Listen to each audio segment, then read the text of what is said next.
ပွင့်တွေကျွေနေပြီးငယ်ရဲ့လေယူရဲ့အမုန်းတွေကြောင့်ဖြစ်မယ်လေငိမ်လို့ຫນွေဥခါရောက်မှပန်းလေးပြန်ဝေးခွန်ရင်မာနာကျင်တဲ့ငယ်ရဲ့ငယ်လေးရဲ့ရက်စမှုကြောင့်ဖြစ်မယ်ငယ်ချင်နဲ့ပြန်လာကခုမှပြန်သက်သာမယ်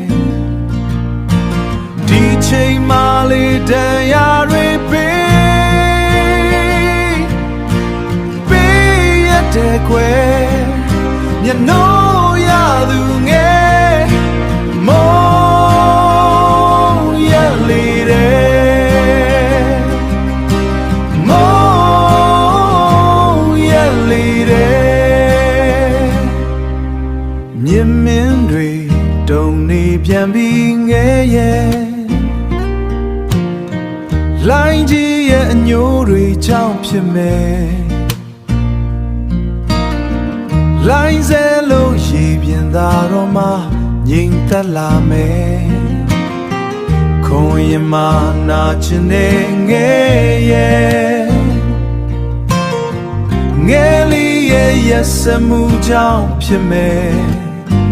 ငယ်ချင်တဲ့ပြန်လာကခုမှပြန်သက်သာမယ်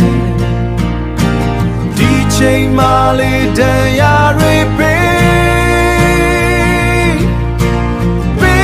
ရတဲ့ကွယ်